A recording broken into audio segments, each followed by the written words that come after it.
drama, shady tweets, infamous videos, and diss songs that raised a generation. These are the key elements to any iconic feud. And if you think you're having deja vu, it might be because I uploaded this video about a year ago, but the audio was quite terrible, like 70% of it, so it had to go. Just pretend that video never existed. And yes, I know this is like my third time wearing this shirt on this channel, but I'm trying to manifest people. When I was a kid, there were 3 things I cared most about: hanging out with my friends, which honestly hasn't changed all that much, collecting those silly bands everyone obsessed over, and what the stars of Disney were getting up to in their daily lives. And let me tell you, these kids were getting up to a lot behind the scenes, and I loved every single minute of it. What can I say? I'm a fun girl. I live for a good juicy story. So I thought it would be fun for us to look back at the very entertaining feud between the Disney it girls circa 2007 to 2011, Miley, Demi, and Selena, all because they got a little too involved with the Disney boy band, the Jonas Brothers. Hello? Hey, are we still on for tonight? Of course. Okay, but it sounds real quiet where you are. Are you at home? No, just using my Raycon everyday earbuds. This video is sponsored by Raycon. I don't know about you guys, but I spend 50% of my day doing one of 2 things: talking to my friends on the phone or listening to music. And the only time I'm not, it's probably when I'm sleeping, which is why I am so excited to talk to y'all about Raycon's newly improved everyday earbuds. These earbuds will give you a top tier listening experience. Whether you are watching a show or listening to your beautifully crafted playlist, Raycon has got you covered. With a quick charge of 10 minutes for an hour-and-a-half battery life and detachable gel tips to fit almost any ear size, these earbuds are the perfect addition to your collection. I have really small ears, and these earbuds are the only ones that actually stay in without falling out, so we just go so well together. Like most people, I absolutely need active noise cancellation, and I don't know where else you could find that at such a really good price point, to be honest. They also come with some really cool protective case designs. I literally take it everywhere with me. Raycon is being oh so generous by allowing me to give y'all 20% off on all headphones site-wide. I'm being so serious. That's a crazy deal. If you're looking for a premium audio experience without hurting your pockets, go to buyraycon.com/aishahj to get an amazing discount. And tell your friends about it too. Again, thanks so much to Raycon for sponsoring today's video. Okay, for us to really get into the tea, we need to go on back to like 2006. On March 24th, 2006, the pilot episode of the iconic Hannah Montana premiered on Disney Channel. I really don't think I need to give an overview of this show. You know where you were. This show had worldwide success, instantly cementing Miley Cyrus into superstardom. And not long after this, the Jonas Brothers came onto the scene with their punk rock hair and boy next door aura, and millions of teenage girls fell in love with Joe, Nick, and Kevin Jonas. Well, they really liked Nick and Joe. Back in the day, I was a Nick girly before he became the new favorite for everyone. I didn't forget when he was the chosen one in 2015 when he gave us the Black Nick Jonas era.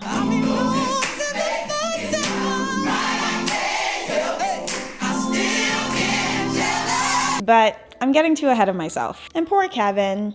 No one cared about him. This whole drama has 3 main plot points, so I'm gonna call this one the Nick and Miley story 1.0. On June 11, 2006, Nick and Miley met for the very first time at a Time for Heroes charity event. Zac Efron and Vanessa Hudgens, also being teen stars, were at that event too, and they were low-key doing a little matchmaking that day because they actually introduced Nick and Miley to each other. In Miley's 2007 memoir, she actually talked about their interaction. Hannah Montana had only been on the air for a few months when I went to a benefit for the Elizabeth Glaser Pediatric AIDS Foundation. I remember the exact date, June 11th, 2006. It was the day I met my first love. He started to shake my hand and I said, I don't do handshakes, I do hugs. When he hugged me, I noticed his scratchy shirt and I blurted out, I hate your shirt. So that was the first thing I said to him. I hate your shirt. While I do appreciate a girl who journals, I'm also very confused because how was Miley 15 and she already had a memoir? So they got together that night. It was the beginning of a new Hollywood it teen couple. Things are going great in their relationship. Miley starts going on set of some of their music videos like the year 3000, and they were going on lots of cute dates together. About 7 months into the relationship, they decided to take a little break because their schedules were way too hectic to make it work. They were constantly being booked and busy. But that didn't last for long because they got back together around April 2007 when they both went to the Easter egg roll at the White House and they decided to run that shit back. Everything was all good again, with them going on dates to Six Flags, and the paparazzi even caught Miley with a little photo of her and Nick kissing on her BlackBerry. This picture was everywhere. The paps were hounding these kids and pretty much every celebrity on the street. Britney Spears would go on to say, "Wonder if you know you're on my radar," because the paparazzi were so annoying at this time. By midsummer 2007, Miley releases her debut album, Meet Miley Cyrus. Tell me another album that had great impact on children ages 6 to 13. Quickly! Don't hurt yourself trying to think about it now. Thank you. This album is Disney campy fun in the best way possible.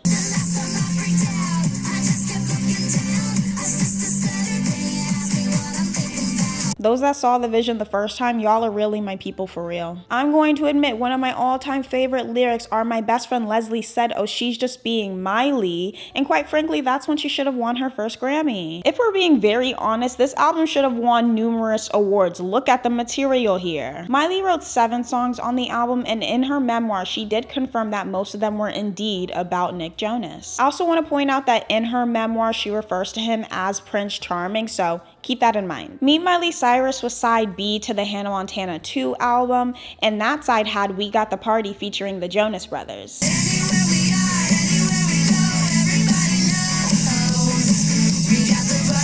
I will never forgive myself because I lost this CD back in 2008 and I haven't been okay since then. On June 27, 2007, Miley does an interview and she's asked if her and Nick are dating, and she's like, "Guys, no, that's my bestie." But I guess she kind of forgot about that because her and Nick are caught kissing like 3 days later backstage at a Jonas Brothers concert in San Diego. August 2007 rolls around and the Jonas Brothers released their sophomore self-titled album, Jonas Brothers. The Jonas Brothers music now is pretty boring. We don't talk about that. But back in the day, they had banger after banger, guys.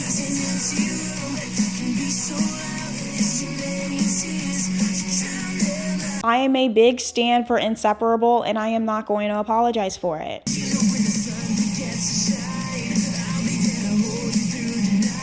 Nick wrote on a lot of the songs on this album also about his relationship with Miley, and one thing about Nick, him and his pen, a lethal combo. No one was doing it like him. Remember their first interaction from Miley's memoir? Yeah, in the song SOS, he has a verse where he says hugs are overrated, just FYI, which is a reference to what Miley said the first time that they met. August 17, 2007, the Me and Mr. Jonas and Mr. Jonas and Mr. Jonas episode of Hannah Montana airs, and this was the television event on Disney. We all knew where we were. Okay, who do you think you are, the sweet mama?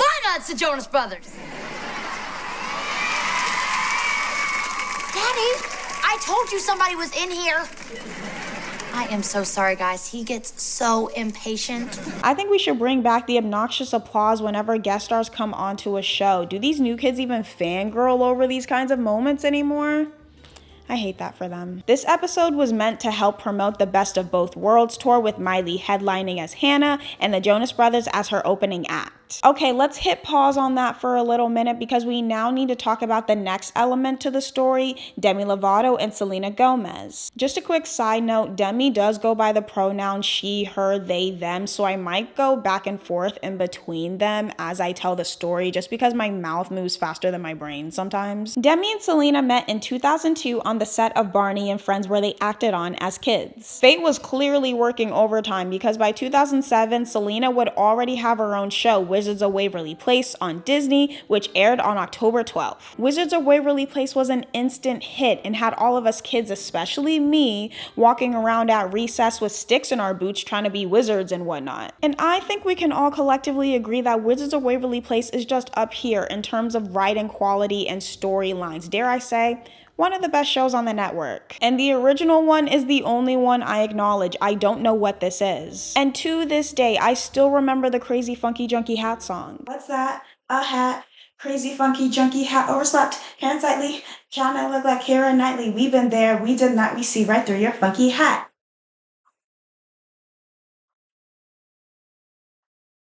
Don't play with me. That's how you create impact. A week after this, Selena appeared on an episode of Hannah Montana as the celebrity character Michaela, in which her character was trying to go after Miley's ex. And the irony of this is actually pretty funny. And don't think I forgot about my favorite Debbie. She first got her start on Disney in the short series As the Bell Rings, which premiered on August 26, 2007. I have a very vague memory of this show, and for the longest time, I thought I made it all up in my head. By June 2008, Demi and the Jonas Brothers were cast in the hit movie Camp Rock, and I was absolutely obsessed with this movie when it came out. She's really good. I know it gets hated on by the internet now, but I'm not gonna let y'all rewrite history. It went platinum on my street. Demi got very close to the Jonas Brothers during this time, especially Joe. They were flirting a little bit. Okay, now back to Nick and Miley. At this point in the timeline, we're at October 17, 2007, and things are going great. The kids are getting ready to go on tour the next day,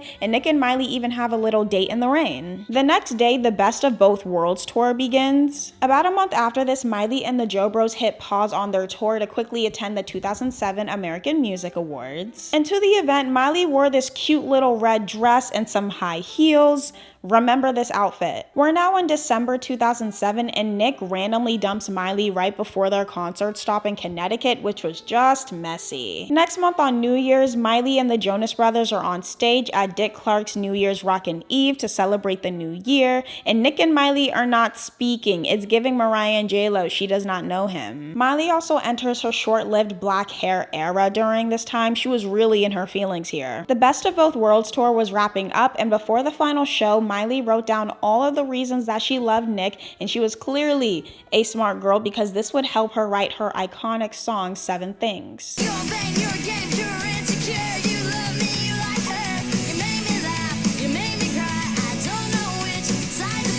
This was truly the breakup anthem for preteens. We ran this song into the ground, and by we, I definitely mean me. Even though she wrote the song, she didn't want any beef between them, and she tried to squash it by trying to give him a hug goodbye, and he was like, no, no. No. 2 weeks later, Miley and the Jonas Brothers go to the premiere of the Best of Both Worlds Tour 3D movie, but Nick and Miley are still parted like the Red Sea. Guess who also decided to make an appearance at that event? Miss Selena. Maybe I'm the only one that thinks this, but even for 2008, I like this outfit, from the denim vest to the boombox necklace. I appreciate the creativity. By this time, Selena and Demi were besties and they did everything together. They dropped their first vlog together on YouTube, and Miley and her bestie Mandy also posted the first episode of the Miley and Mandy show also on YouTube. So March 14, 2008, the infamous video of Miley and Mandy making fun of Demi and Selena drops. Yo. Yo, yo. Yeah, I said it twice. Got a problem with that? Wow. Yo. Yo. Yo, yo. Yeah, I said it twice. Got a problem with that? Yeah, I do. Mandy was doing all of this at the kind of grown age of 21 with teenagers. Was this the serve you thought it was? I don't think so. Anyways, the girls were fighting, and it was all for Nick because him and Selena were most likely talking at this point. But the next day, Miley and Mandy posted an apology video saying they had no beef with the girls.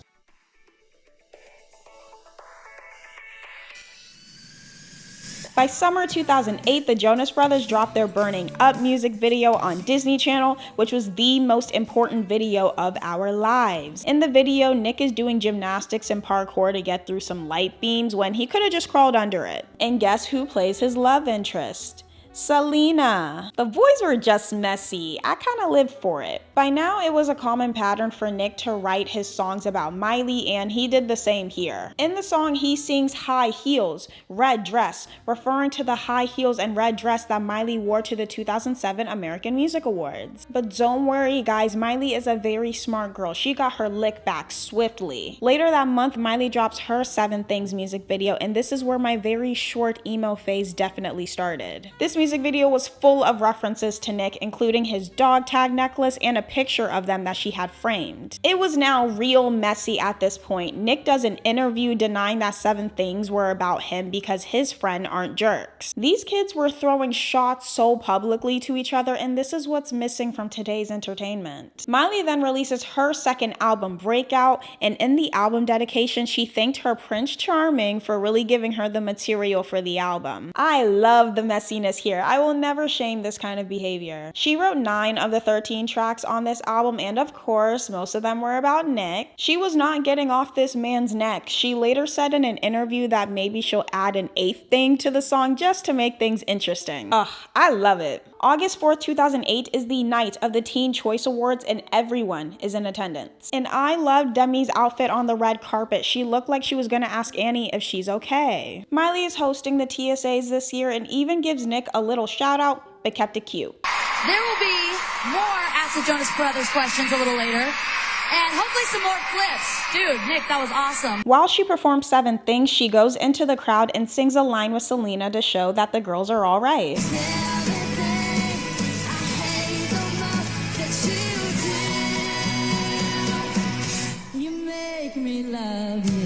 We also get one of the first pics of the Disney It Girls all together that night. Demi and Selena also take some pictures with the Jo Bros, but without Miley. Kevin, who no one has ever paid attention to, wears a Team Demi and Selena shirt to be a little petty. By the end of that summer, Nick and Selena are now publicly dating and even go on a double date with Jo and a pre-pop debut Taylor Swift, who were dating now. And this would also be the public start to Taylor and Selena's friendship. By the next month, Miley is over the whole thing. She's spotted with her new boyfriend, Justin Gaston, which is a conversation because of their concerning age gap, but let's tackle one thing at a time. My brain is getting full. There was also an alleged interview article by Nylon magazine with Miley that ended up leaking online, and it talked about her relationship with Nick and her supposed feud with Selena. It was never confirmed if it was real or not, but it's still fun to look at. September 2008, Demi drops her debut album, Don't Forget. When I say this album raised me, I mean it. I would say she kicked off the concept of an era for the Disney girls because no one else was doing it like her. You can't tell me anything else. We had Don't Forget, La La Land, and Get Back. Everyone was very afraid. But what do y'all know about the masterpiece Trainwreck?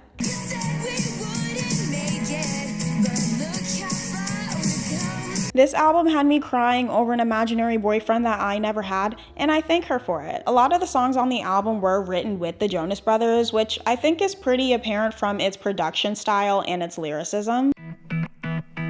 I was even alive, did you forget? Hey, Ming, Joe's not a girl. And I called you for the first time yesterday.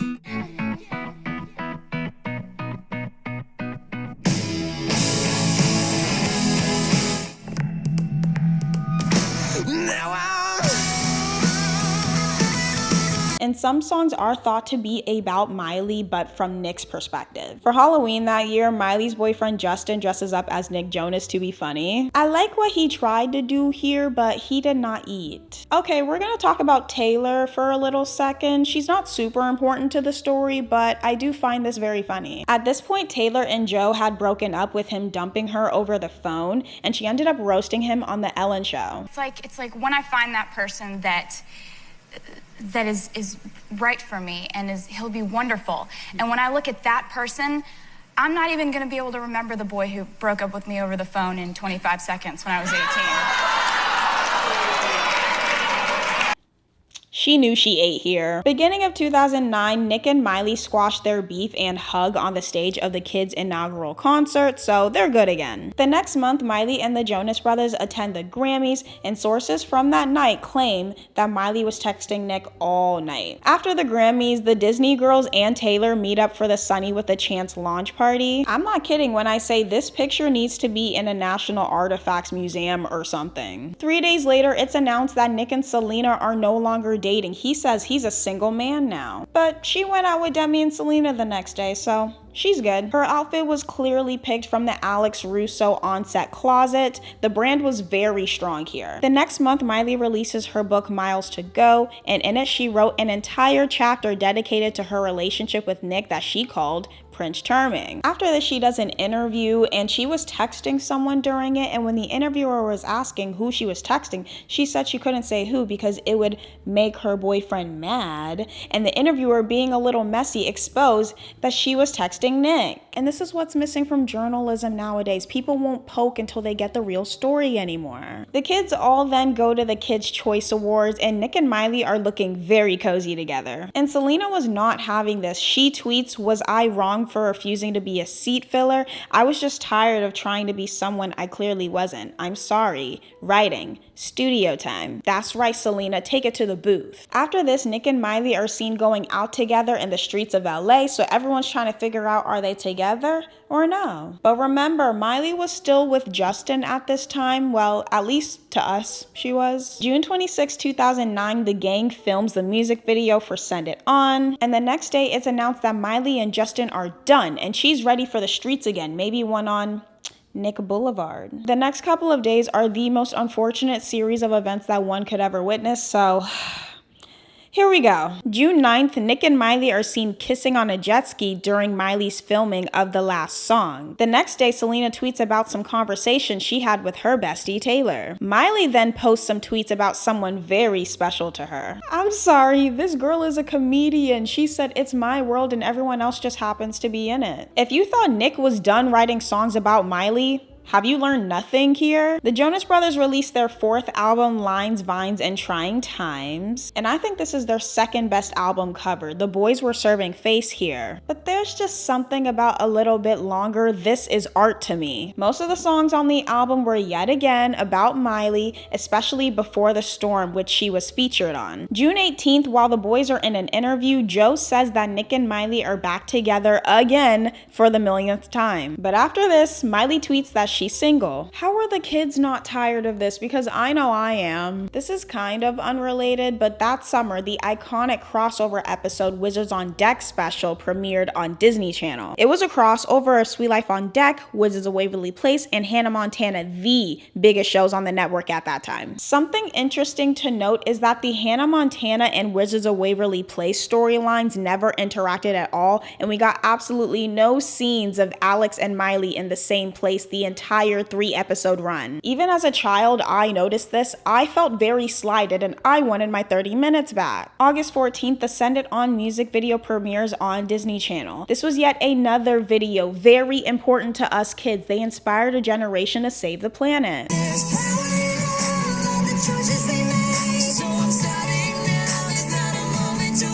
I would love to see the footage from filming that day. I know it was very entertaining from all the beef that they all had. At this point, Selena and Demi are still very close and they were working together constantly. They did the Princess Protection Program, Selena starred on an episode of Sunny with a Chance, and they released a song, One and the Same. Unpopular opinion, but I never liked Princess Protection Program, even as a kid. I don't know if it was like the lighting or the plot, but I don't know, it just kind of made me depressed. Miley was now starting to move on from everything because on August 19th, she was spotted with her The Last Song co-star Liam Hemsworth at the airport, which is the start of their public relationship. The Last Song was a massive commercial success that further cemented their relationship into the mainstream public eye outside of the Disney world, but as young adult stars. The next month, Selena releases her debut album, Kiss and Tell. Her and The Scene really shook up the industry with this one. We had countless hits here. We had Falling Down and the very classic Naturally, and those that were another Cinderella story stands had Tell Me Something I Don't Know. On this album, she had a song, I Won't Apologize, that was all about Nick and Miley's relationship, and she throws all kinds of shade at him. Talk your shit, girl. Winter 2009, Miley is seen kissing Liam in Paris, and the next day, Nick follows Selena on Twitter. The two of them start hanging out again, and they even spend the holidays together. We are now in the year 2010. While Demi is talking to some fans in London, someone asks her how Selena's doing, and we get the very iconic Ask Taylor response. So her and Selena, not on good terms now. Selena and Nick are still going strong. They've been spotted going out on dates, and Nick even set up a garden in Selena's house while she was on tour. This might have been a reference to Nick's song Rose Garden that he wrote about Selena on his debut album. 2 months after this, after many long rumors, Demi confirms that she is indeed now dating Joe Jonas. And she said that they actually shared their very first kiss together on Camp Rock 2. They were going full promo mode because we got pictures at the grocery store, award shows, daily outings, and they were doing constant interviews talking about their relationship. I'm convinced that these kids operate on super speed because not long after Joe and Demi get together, Nick and Selena call it quits.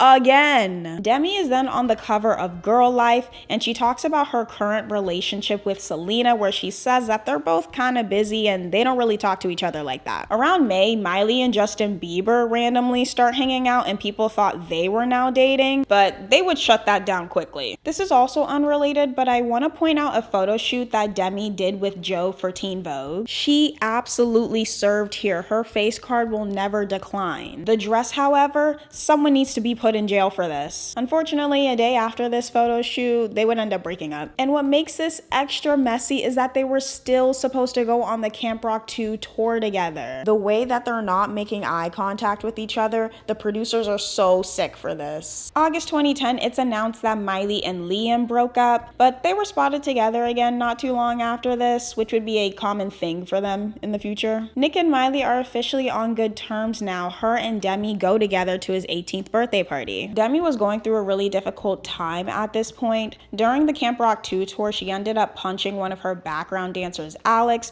while they were boarding a plane to Peru. Keep in mind that Demi was using really heavy drugs at this point, and she would talk about this incident in more detail in her documentary, Simply Complicated. Somebody told Kevin Jonas Sr. and Phil and my dad. I was very upset. I couldn't believe that it happened. Now it was out that I was on Adderall. The next day, I was in a lot of trouble. I remember going to Kevin Sr. and saying, listen, I want to thank whoever told on me because I know they were just worried about me. And, I just really want to know who told you. And I manipulated him into telling me who it was. And he said it was Shorty. Shorty and I had been really close through Camp Rock and Camp Rock 2. So when he said Shorty, I remember thinking, I'm about to beat this bitch up. There was a point in time where I watched this documentary religiously because I love Tell Me You Love Me Down. So after this, Demi left the Camp Rock 2 tour and ended up checking herself into rehab. So by the end of 2010, Miley and Demi are still cool, Selena starts dating Justin Bieber, and Miley starts her Can't Be Tamed era, kind of shedding her good girl image a bit. By 2011, pretty much all of the gang have aged out of Disney, except for Selena. She still had one more season of Wizards of Waverly Place to go. The Jonas Brothers were on a hiatus, Selena is still with Justin, and Demi gets released from rehab. Demi and Selena would actually reunite at the 2011 Teen Choice Awards, which they looked super cute at. And Demi actually said that Selena was one of the very first people to reach out to her after she checked herself into treatment. By 2012, Miley was engaged to Liam, but that's a whole other thing that we don't have time for. After their engagement announcement, Nick releases a song, Wedding Bells, that he wrote about Miley's engagement. And shockingly, she wasn't all that mad about it. That year, Selena would split up with Justin for the first time, which is yet another thing that we do not have time for. So where does everyone stand now? Miley and Demi are still very good friends. Love that for them. Demi and Selena were good for a little bit, but then a lot of shit happened, so they don't really talk to each other like that. Miley and Selena, on the other hand, are in a very good place, always supporting each other on social media. Nick and Demi were very close for years. They even went on tour together, and on her album, Tell Me You Love Me, the song Ruin the Friendship is rumored to be about him. But around 2018, Demi fell off with all of the Jonas Brothers, and they haven't interacted with each other publicly since then. At least that I know of. She even had the same management team as them at one point, but she dropped them, so her ties with the Jonas Brothers are pretty much non-existent. The Jonas Brothers are all fathers now, with some messiness that happened with Joe and his ex Sophie, and their fans kind of turning on them for being weird with tours and stuff. But other than that, everyone seems to be in a very good place with their careers. Some better than others. Honestly, how they've managed to stay relevant even after all this time means that they put such a stamp on pop culture, so we gotta give them their 10s for that. And that, people, is the end of the long messiness between the Disney It Girls and the Jonas Brothers. I had such a fun time doing this like usual, and I hope you had a good time too. Feel free to give this video a like and also follow me on some of my other socials. You'd probably see way more of me over there. I like to have weekly fun antics, and it's just a good time, so go follow me there. And go check out some of my other videos. We have lots of fun with music and pop culture here, and I think you'll enjoy it. Thank you all so much for watching, and I will see you in the next one. Bye.